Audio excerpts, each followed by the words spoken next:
Assalamualaikum warahmatullahi wabarakatuh. Selamat berjumpa kembali dengan saya, dan pada hari ini kita akan membahas mengenai Petaminda atau disebut atau sebutan lainnya itu mind map ya. Oke, di sebelah kanan saya sudah ada ya. Ini bahan presentasinya. Kita hanya saja ini bahan presentasinya belum terbentuk seperti menggunakan file PowerPoint ya. Tapi tidak mengapa lah, kita sekarang bercerita dulu apa itu Petaminda, kemudian manfaat Petaminda akan seperti apa, dan bagi kita sebagai siswa nanti memiliki fungsi atau manfaat apa dalam mempelajari Petaminda ini. Dan yang terakhir nanti kita akan belajar untuk membuat Petaminda ya. Dan insya Allah nanti kita akan buat dua subtopik dalam pembuatan Petaminda ini. Barangkali dari kalian ada yang masih bingung dan mungkin saja baru mendengar kata Petaminda. Hanya di dalam bahasa Inggris disebutnya itu mind mapping ya. Nah, itu yang disebut dengan Petaminda. Nah, dalam pengertiannya itu sendiri, Petaminda itu proses untuk memvisualkan pemikiran seseorang. Jadi, terkadang ketika ada satu masalah ya, ataupun disajikan sebuah permasalahan antara orang yang satu dengan orang yang lain, dia memiliki pemikiran yang berbeda untuk solusi permasalahan tersebut.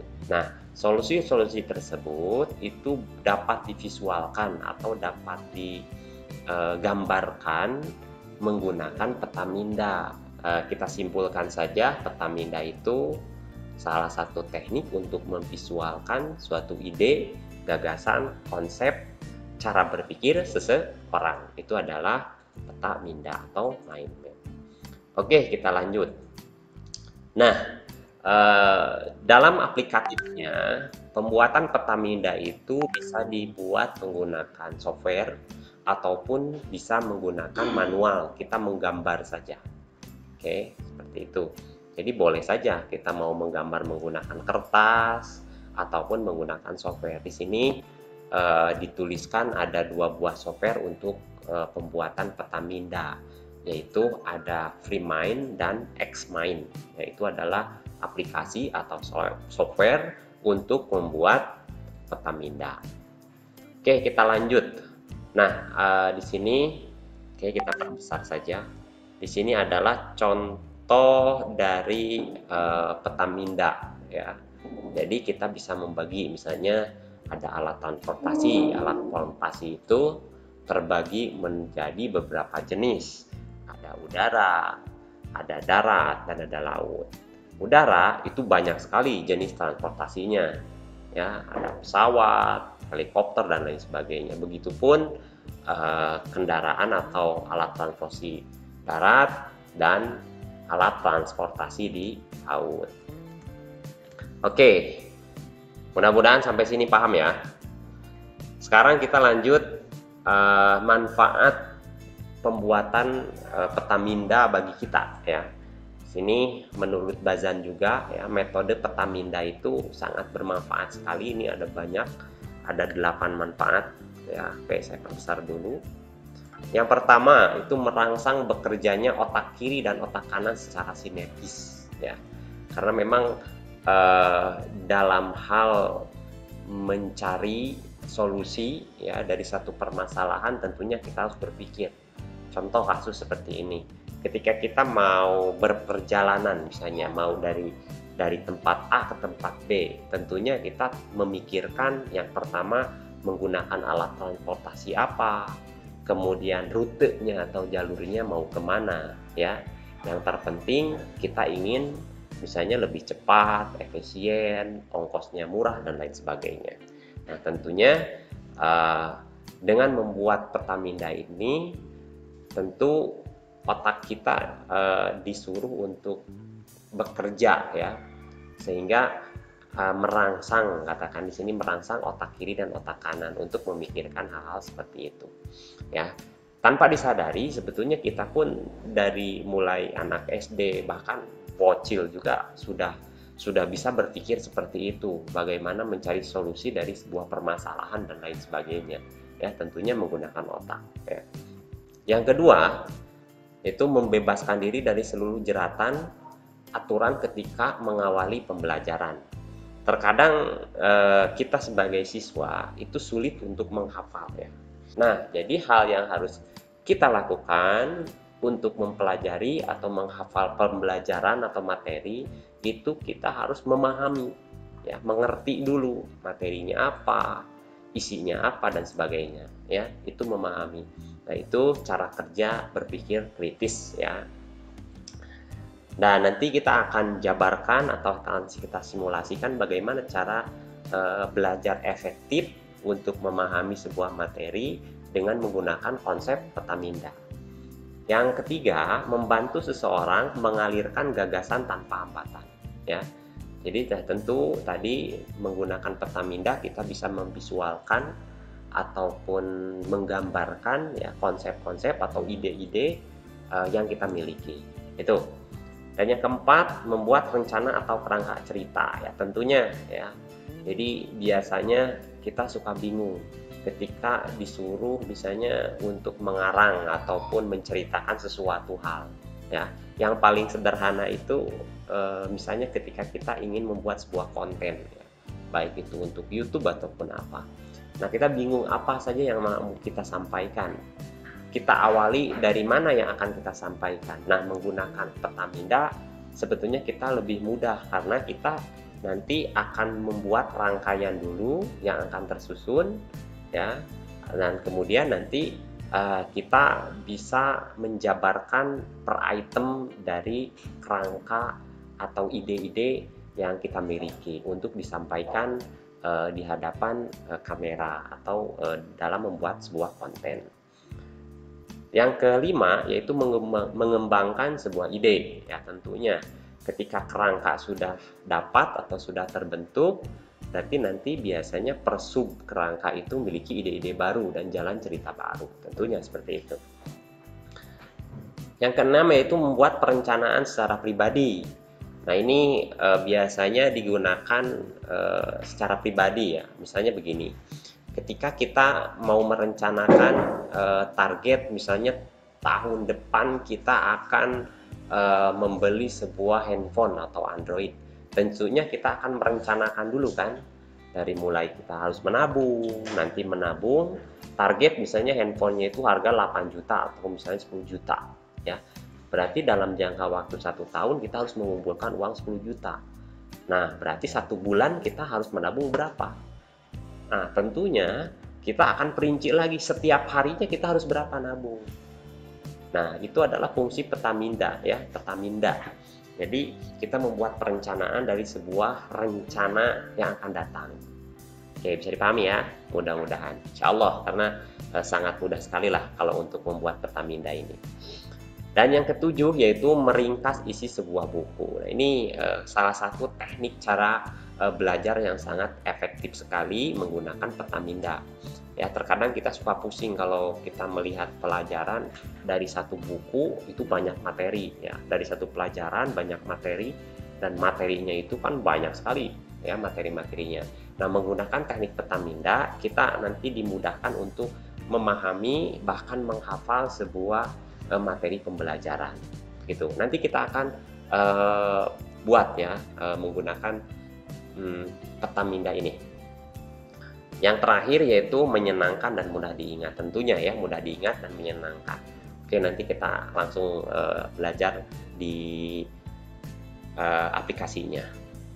Oke, selanjutnya di sini dikatakan ada kegunaan metode peta minda ya. Ini ada 4 secara garis besar kegunaan dari peta minda itu.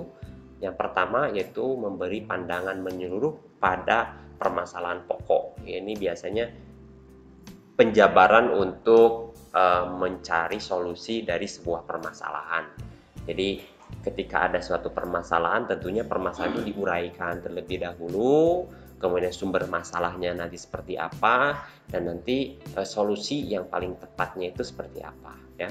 Itu permasalahan untuk mencari sebuah solusi dari satu permasalahan menggunakan peta minda. Yang kedua, merencanakan rute atau kerangka berpikir suatu karangan ya. Ini biasanya contoh begini. Di sini mungkin ada yang suka buat novel, cerpen, ataupun dongeng dan lain sebagainya. Itu kan terdiri dari bab-bab banyak ya. Contoh misalnya novel sini. Dan biasanya ketika kita tidak memiliki kerangka terlebih dahulu dalam membuat sebuah novel, itu biasanya kita stuck di tengah-tengah ya. Kita nanti menceritakan tentang apa ya. Nah, lebih baiknya kita buat dulu kerangkanya dari mulai bab 1 sampai dengan yang terakhir. Dan kemudian nanti dipisah lagi per bab 1 akan menceritakan apa, bab 2 dan seterusnya ya. Nah, itu jadi merencanakan nanti sebuah kerangka ya di dalam pemikiran kita atau membuat sebuah dokumen dan lain sebagainya.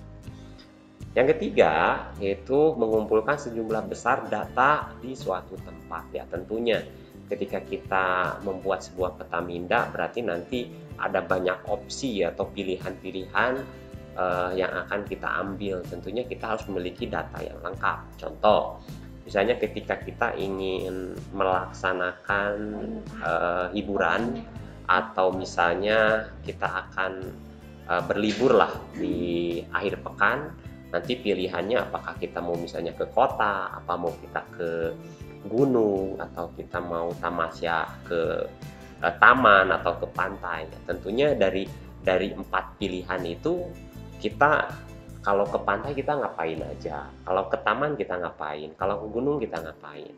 Terus kita perinci lagi, misalnya dari pantai, misalnya kita berenang, oh berarti perlengkapan apa saja yang harus kita butuhkan dan lain sebagainya.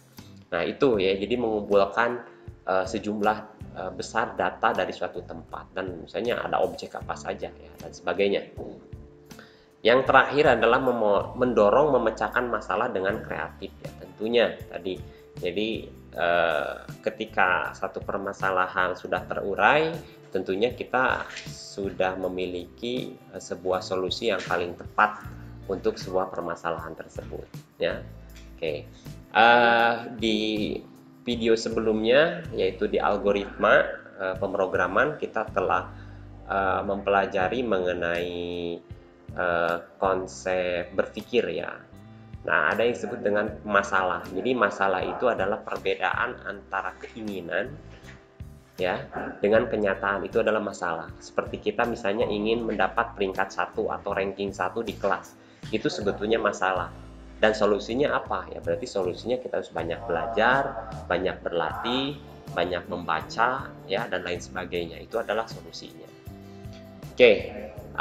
Di sini sudah ada sebuah tutorial dan insya Allah nanti dokumen ataupun modul ini nanti akan Bapak share di halaman di bawah ya, di deskripsi. Jadi silakan kalian untuk download, bisa print dan lain sebagainya ya untuk keperluan pembelajaran. Oke, sekarang kita langsung ke praktek bagaimana cara membuat sebuah peta minda.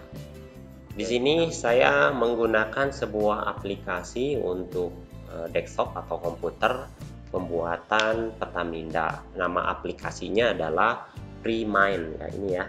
Kita langsung buka saja aplikasinya.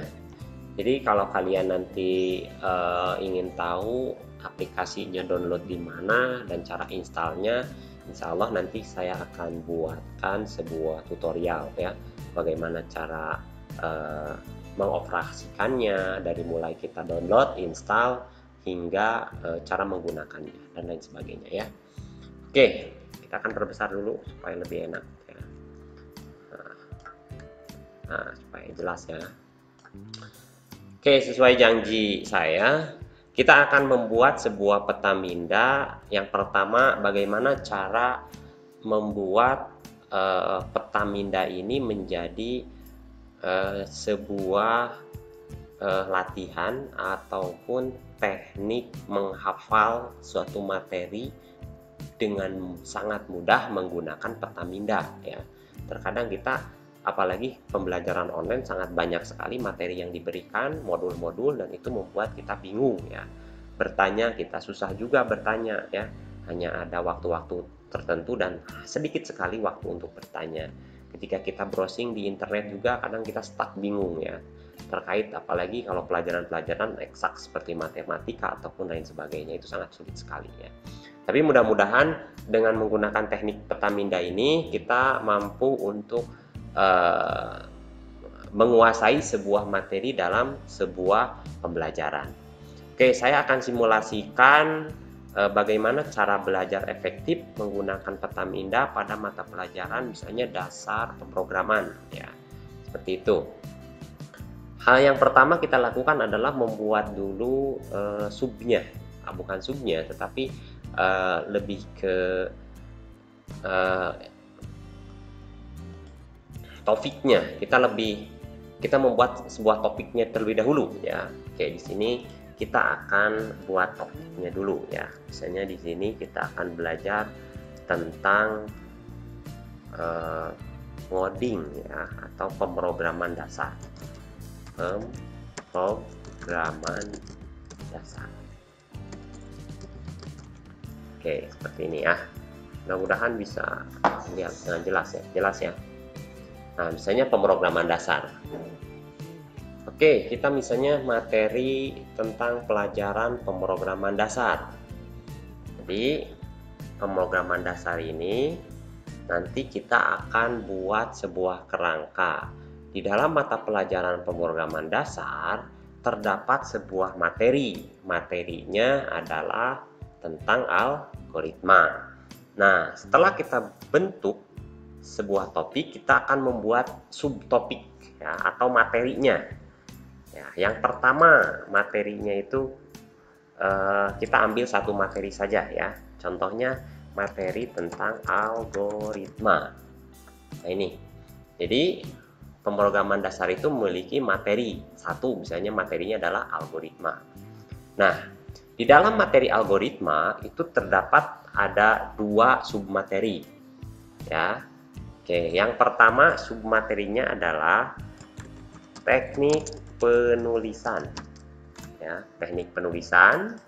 Kemudian dan yang kedua adalah struktur. Nah, struktur ya. Struktur ya, misalnya struktur. Oke. Nah, kita sudah punya submateri dari materi algoritma. Yang pertama ada teknik penulisan, yang kedua ada struktur ya. Kita akan kembangkan. Oke, kita akan geser terus di sini ya. Kita akan kembangkan. Dari teknik penulisan itu kita mempelajari tentang ada yang disebut dengan penulisan struktur English ya. Pasti kalau anak-anak RPL sudah tahu ya apa itu struktur English, penulisan dalam algoritma. Kemudian ada yang menggunakan flow chart ya, dan yang terakhir itu menggunakan pseudocode ya. Nah ini ya teknik penulisan. Jadi ada 3 teknik penulisan. Oke, selesai sampai sini. Nanti kalian belajar struktur English itu seperti apa, flowchart itu seperti apa, pseudocode itu seperti apa ya. Dan selanjutnya adalah di materi tentang struktur. Di dalam algoritma pemrograman, struktur algoritma itu dibagi menjadi 3 juga. Yang pertama ada struktur yang disebut dengan berurutan. Kemudian ada struktur yang disebut dengan percabangan. Kemudian yang terakhir adalah pengulangan. Pengulangan atau looping. Oke. Jika kita kembangkan ya, kita kembangkan lebih dalam, itu bisa sebetulnya. Seperti berurutan, nanti berurutan menggunakan standar bahasa pemrograman menggunakan apa ya, dan seterusnya. Nanti berurutan pengertiannya apa dan sebagainya. Percabangan, teknik percabangan itu menggunakan apa? Boleh menggunakan if else dan sebagainya ya. Kemudian pengulangan, itu metodenya menggunakan apa? Metodenya bisa boleh menggunakan while, menggunakan while do. Oke, nah sehingga kita sudah memiliki kerangka materi pelajaran. Dari mata pelajaran pemrograman dasar, pertama materinya tentang algoritma. Oh, algoritma ini membahas mengenai teknik penulisan dan struktur ya dalam sebuah algoritma. Dalam teknik penulisan yaitu ada 3, yaitu ada SE, ada flowchart, dan ada kode ya. Kemudian di materi struktur ya, itu nanti ternyata struktur penulisan algoritma itu ada berurutan, percabangan, pengulangan ya. Boleh kalian kembangkan lebih rinci misalnya. Nah, ini memudahkan kita untuk mengenal atau memahami sebuah pelajaran. Pak, boleh nggak misalnya materinya itu banyak kan, selain algoritma itu banyak Pak? Boleh, misalnya contoh begini. Oke, kita misalnya materi baru nih ya. Oke, ternyata materi baru itu ada yang disebut materi tipe data. Ya. Nah, tipe data itu dibagi lagi. Misalnya ada yang disebut dengan tipe data primitif ya. Ada yang disebut tipe data bentukan ya.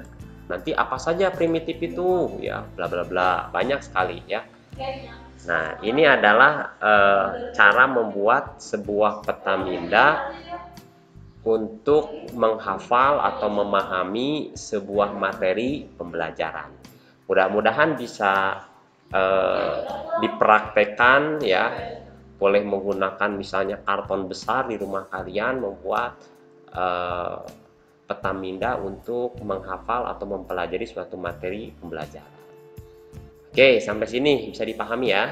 Ini yang kedua adalah kita akan membuat sebuah peta minda untuk merencanakan misalnya liburan. Nah, kita suka bingung kan, kita mau liburan kemana nih dan sebagainya ya. Oke, kita akan buat lagi yang baru ya, sini. Oke, kita misalnya akan membuat peta minda tentang liburan. Nah, liburan, liburan. Seperti itu ya, liburan. Oke. Yang pertama yang harus kita pikirkan adalah kita liburan itu tujuan ya. Kemudian siapa, dan yang selanjutnya jadi tujuannya mau kemana, mau dengan siapa ya. Kemudian nanti kita akan gunakan misalnya alat transportasi ya, bolehlah seperti itu. Contoh, kita akan gunakan dulu misalnya tujuan dulu. Tujuan. Oke. Kita akan kembangkan terlebih dahulu ya tujuannya. Ternyata kita ada pilihan dari tujuannya. Tujuannya misalnya kita akan ke Lembang. Oke, yang pertama opsinya ya. Yang kedua misalnya ke Bandung atau ke alun-alun Bandung. Alun-alun Bandung misalnya. Kemudian tujuan yang ketiga liburannya adalah Pantai Pangandaran. Nah, Pantai Pangandaran. Berarti ada opsi di sini. Nanti kita akan tentukan ya. Di Lembang kita bisa ngapain aja. Oke, di Lembang misalnya kita bisa berkuda. Di Lembang terus bisa ngapain lagi? Bisa camping. Camping. Terus di Lembang selain berkuda, camping apalagi? Misalnya itu kita bisa lihat atau bisa mendaki ya, atau hiking. Ya, hiking itu gimana ya? Hiking ya. Dan lain sebagainya ya. Itu tentunya banyak sekali. Di alun-alun, misalnya alun-alun Bandung, kita bisa ngapain aja? Oh, kita bisa pergi ke museum. Museum boleh ya. Kita bisa jalan-jalan ya. Jalan-jalan ke Braga misalnya ya, ke Braga. Oke, kita akan geser dulu ya supaya lebih enak. Selain jalan-jalan ke Braga, kemana aja? Kita bisa shopping atau belanja ke pasar baru misalnya ya, dan lain sebagainya. Nah, opsi yang terakhir adalah Pangandaran. Di Pangandaran bisa apa? Kita bisa berenang. Setelah itu selain berenang, tentunya kita bisa, misalnya kita bisa santai di pantai atau nyantai di pantai misalnya, ya. Nah, itu pantai Pangandaran. Selain itu bisa apa lagi misalnya? Oh, kita bisa outbound. Nah, ya. Outbound. Kita bisa outbound ternyata di pantai Pangandaran. Nah, ini berarti opsinya, tujuan kita. Nah, selanjutnya ketika kita memiliki opsi tujuan, tentunya kendaraan, budget pun kita akan kembangkan, ya. Nah, itu budget, kemudian nanti berapa yang kita miliki ongkos untuk ke sana dan lain sebagainya, sehingga kita nanti memiliki opsi, ya. Ketika kita misalnya tujuannya mau ke Lembang, kita lebih dekat dan kemudian murah meriah, kita berkuda saja. Nah, ketika udah dipilih Lembang, kita berkuda atau camping atau hiking, kita camping aja. Nanti dari camping itu berarti kita harus punya opsi di sini. Misalnya perlengkapan. Nanti perlengkapannya apa saja? Ya, camping. Selain perlengkapan, misalnya di sini ada budget, ya. Budget. Nah, gitu. Budgetnya apa? Perlengkapan berarti camping kita harus punya tenda misalnya, ya. Kemudian kita bawa misalnya jas hujan dan lain sebagainya, ya. Kemudian nanti camping itu kita mau ngapain aja camping, kita perinci lagi, ya. Nah, ini adalah cara membuat sebuah peta minda dalam kegiatan. Tadi yang awal kita membuat peta minda untuk menghafal sebuah materi pembelajaran, ya, menyederhanakan begitu. Dan yang kedua ini adalah membuat sebuah peta minda untuk kegiatan rekreasi atau liburan. Oke, sampai sini bisa dipahami ya. Mudah-mudahan bisa dipahami. Oke, baik, seperti itu. Mudah-mudahan bisa dipahami dan bermanfaat juga. Jika ada hal yang mau ditanyakan, silahkan ketik di kolom komentar. Dan jangan lupa untuk terus dukung channel ini dengan klik like, subscribe, dan jangan ragu untuk membagikan. Terima kasih. Wassalamualaikum warahmatullahi wabarakatuh.